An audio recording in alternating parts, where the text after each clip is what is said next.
प्रधानमंत्री नरेंद्र मोदी ने ऑक्सीजन की उपलब्धता पर की उच्च स्तरीय बैठक। ऑक्सीजन के उत्पादन और वितरण की गति बढ़ाने के दिए निर्देश।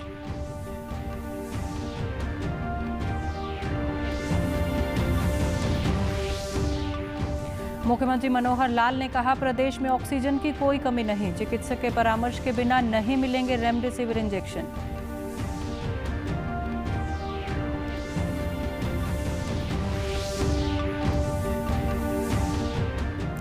अब प्रदेश में शाम 6 बजे ही बंद हो जाएंगे बाजार। किसी भी कार्यक्रम के लिए एसडीएम की अनुमति होगी जरूरी।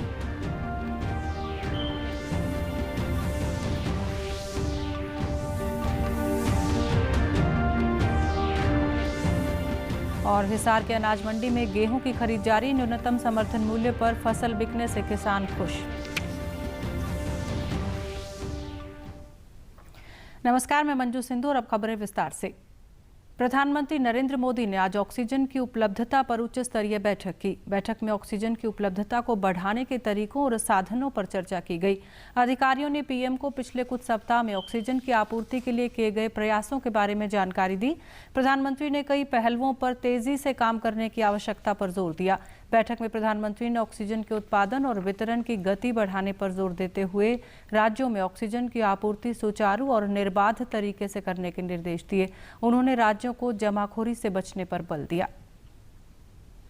देश में 1 मई से 18 साल से ज्यादा उम्र के लोग कोविड-19 टीका लगवा सकेंगे। इसके लिए 28 अप्रैल से कोविन वेबसाइट और आरोग्य सेतु ऐप पर अपना रजिस्ट्रेशन करवाना होगा।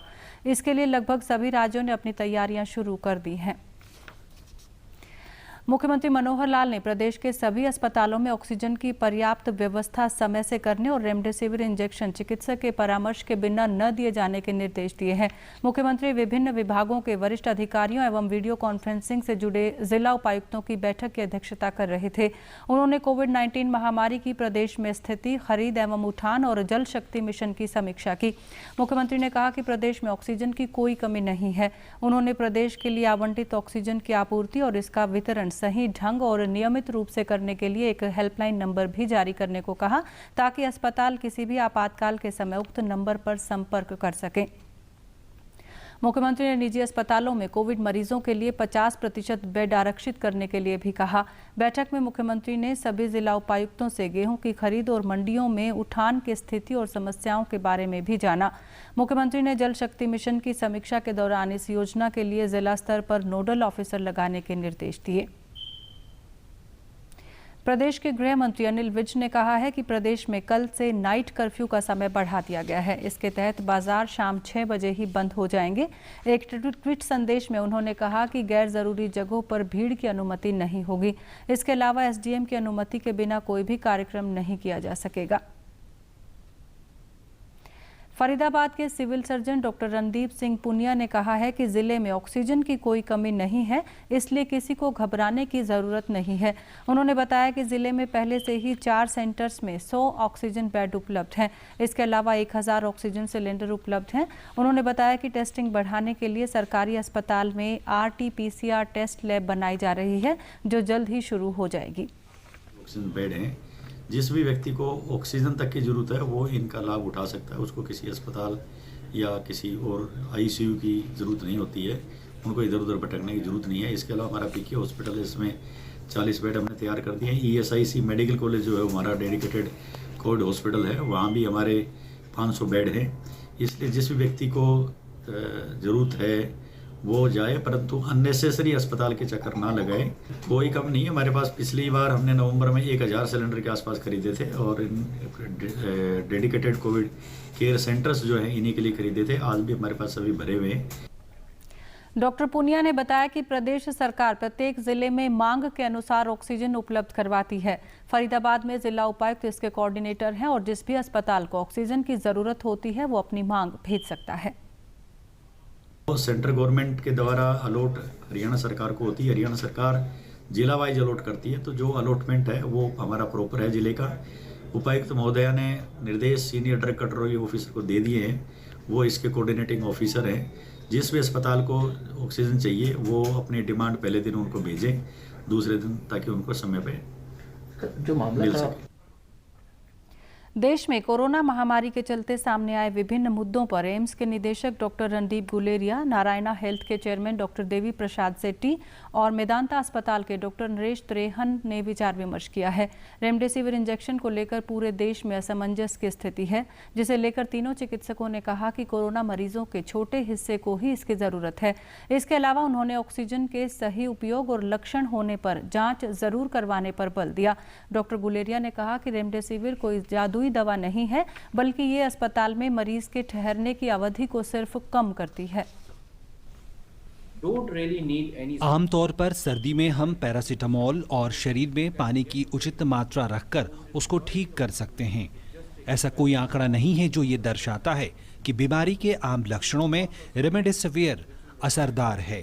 आंकड़े ये भी नहीं साबित करते कि ये मृत्यु दर को कम करता है, बल्कि ये बस अस्पताल में रोगी के स्टे यानी ठहरने के समय को कम करता है। विश्व स्वास्थ्य संगठन द्वारा की गई एक बड़ी शोध में इसके नतीजे नकारात्मक रहे हैं और ये शोध रेमडेसिविर की भूमिका के बारे में नहीं बताती है।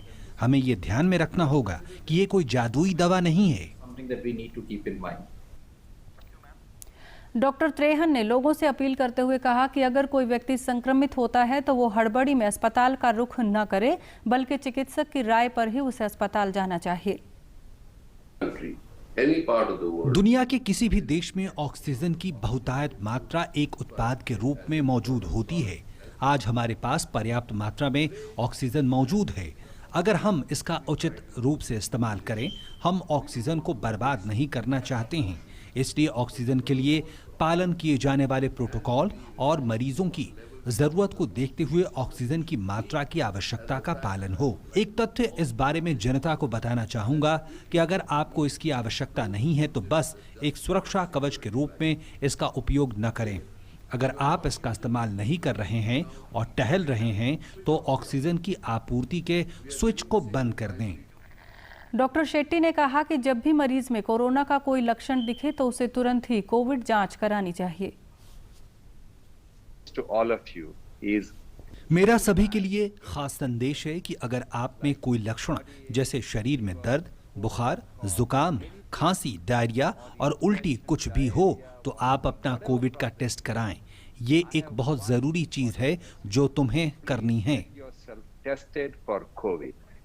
That is the most important thing you need to do. Hisar जिले के अनाज मंडियों में खरीद केंद्रों पर गेहूं की खरीद जारी है। सरकारी एजेंसियों द्वारा न्यूनतम समर्थन मूल्यों पर गेहूं की खरीद की जा रही है। गेहूं खरीद का भुगतान सीधा किसानों के खातों में आना शुरू हो गया है। हैफेड द्वारा करीब 134 गांवों के किसानों को 66 करोड़ 22 लाख रुपए का भुगतान किया जा चुका है। इससे किसान काफी खुश हैं। मंडी सुपरवाइजर जयपाल सिंह ने बताया कि हिसार जिले में 1,40,000 क्विंटल से अधिक गेहूं की खरीद हो चुकी है। हिसार मार्केट कमेटी में प्रतिदिन करीब 100 किसानों की गेहूं खरीदी जा रही है। अभी तक कुल मिला के 1,40,000 क्विंटल गेहूं की खरीद हो चुकी है, जिसमें से लिफ्टिंग हमारा अभी तक 27,000 क्विंटल का अभी तक लिफ्टिंग हो चुका है।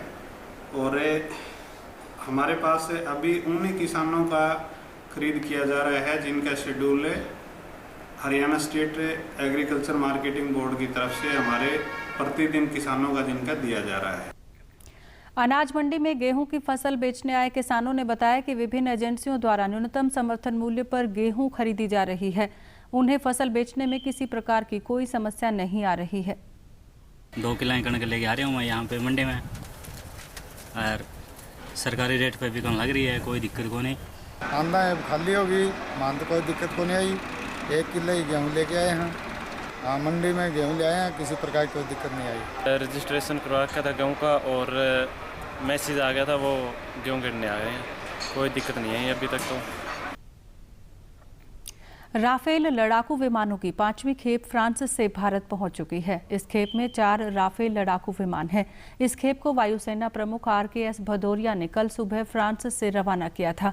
ये चारों विमान बिना रुके 8,000 किलोमीटर की लगातार उड़ान भरकर भारत के अंबाला एयरबेस पहुंचे हैं। वायुसेना ने बयान जारी कर बताया कि फ्रांस से उड़ान के दौरान मिड एयर फ्रांसीसी और UAE के फ्यूल टैंकर्स ने राफेल की रीफ्यूलिंग की। झज्जर के उपायुक्त जितेंद्र कुमार ने कहा कि जिले में कोरोना संक्रमित व्यक्तियों की स्वास्थ्य सुरक्षा को लेकर प्रशासन सतर्क है। जिले में कोरोना संक्रमित व्यक्तियों के लिए करीब 300 सामान्य बेड और 20% ऑक्सीजन बेड उपलब्ध हैं। उपायुक्त ने आज लघु सचिवालय में बताया कि जिले में करीब 900 कोरोना संक्रमित लोगों को होम आइसोलेशन में रखा गया है। उन्होंने बताया कि जिले में बहादुरगढ़ क्षेत्र में मौजूद आंदोलनरत किसानों से भी टेस्टिंग कराने और वैक्सीनेशन करवाने की अपील की जा रही है।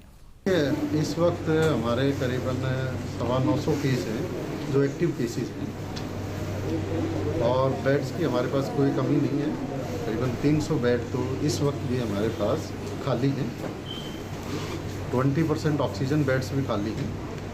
26 वेंटिलेटर्स हैं, उसमें से 6 वेंटिलेटर भी खाली हैं। ऑक्सीजन की किसी तरह की कोई कमी नहीं। मॉर्निंग में भी हमारे पास अगले 36 घंटे की ऑक्सीजन अवेलेबल थी, तो किसी तरह का कोई पैनिक ना करें। लेकिन मेरा सबसे निवेदन ये है कि बहुत ही ज़रूरी हो तो घर से बाहर निकलें, अदरवाइज घरों में ही रहें। उपायुक्त ने कहा कि आम जन को लॉकडाउन का भय दिखाकर जो दुकानदार खाने का सामान या अन्य जरूरी वस्तुओं के दाम महंगे कर रहे हैं, उन पर प्रशासन सख्त कार्रवाई करेगा। सबसे निवेदन है कि वो स्थिति आने से पहले ही स्वयं अपने ऊपर अपना अंकुश लगाएं, घरों में रहें। जो बाहर निकलते हो मास्क लगा के निकलें, सैनिटाइज करें हाथों को, सोशल डिस्टेंसिंग रखें। यही मेरी सबसे निवेदन है। कोरोना संक्रमण के बढ़ते मामलों के मद्देनजर स्वास्थ्य विभाग द्वारा प्रदेश के विभिन्न जिलों में कोविड अस्पताल और कोविड वार्ड बनाए गए हैं। इसके अतिरिक्त सभी जिलों में कोविड केयर सेंटर भी स्थापित किए गए हैं। प्रदेश में कोविड संक्रमित मरीजों की सहायता के लिए अनेक जिलों में प्लाज्मा बैंक भी स्थापित किए गए हैं। इनकी विस्तृत जानकारी आप हमारे सोशल मीडिया हैंडल के माध्यम से प्राप्त कर सकते हैं। डीडी न्यूज़ हरियाणा पर देश और प्रदेश से जुड़ी खबरों को विस्तार से जानने के लिए भी आप हमारे साथ फेसबुक, ट्विटर और यूट्यूब के माध्यम से भी जुड़ सकते हैं। आप अपने मोबाइल फोन से QR कोड स्कैन कर हमारे यूट्यूब चैनल पर सीधे पहुंच सकते हैं। आज विश्व पृथ्वी दिवस है। पृथ्वी दिवस दुनिया भर में पर्यावरण संरक्षण हेतु मनाया जाता है। कुरुक्षेत्र विश्वविद्यालय के पर्यावरण विज्ञान विभाग में इस अवसर पर ऑनलाइन प्रतियोगिता का आयोजन किया गया। प्रतियोगिता का मुख्य उद्देश्य विद्यार्थियों को पर्यावरण के प्रति जागरूक करना रहा। विभागाध्यक्ष डॉक्टर स्मिता चौधरी ने बताया कि पर्यावरण प्रदूषण से जल, वायु और पृथ्वी कुछ भी अछूता नहीं रहा।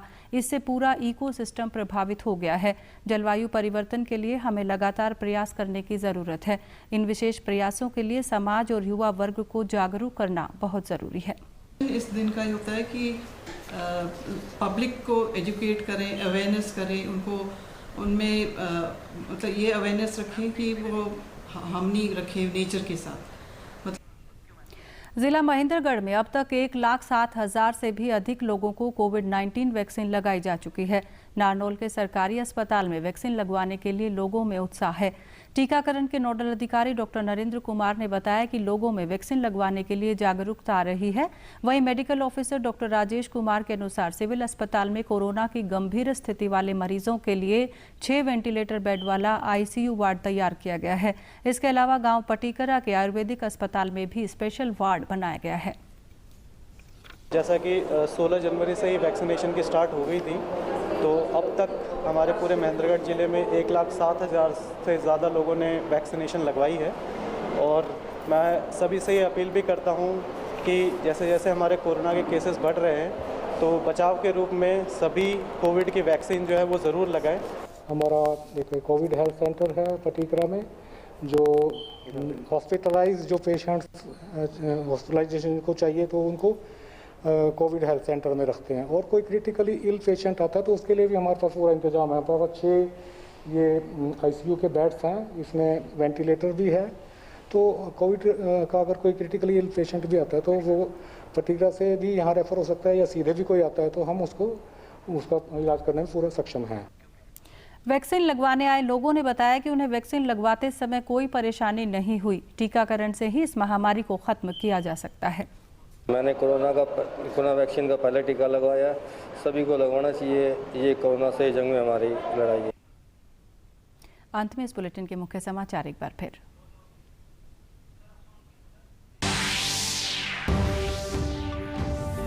प्रधानमंत्री नरेंद्र मोदी ने ऑक्सीजन की उपलब्धता पर की उच्च स्तरीय बैठक। ऑक्सीजन के उत्पादन और वितरण की गति बढ़ाने के दिए निर्देश।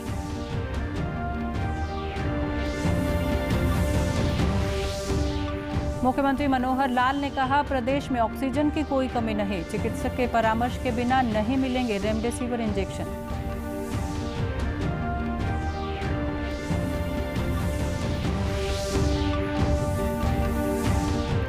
अब प्रदेश में शाम 6 बजे ही बंद हो जाएंगे बाजार, किसी भी कार्यक्रम के लिए एसडीएम की अनुमति होगी जरूरी।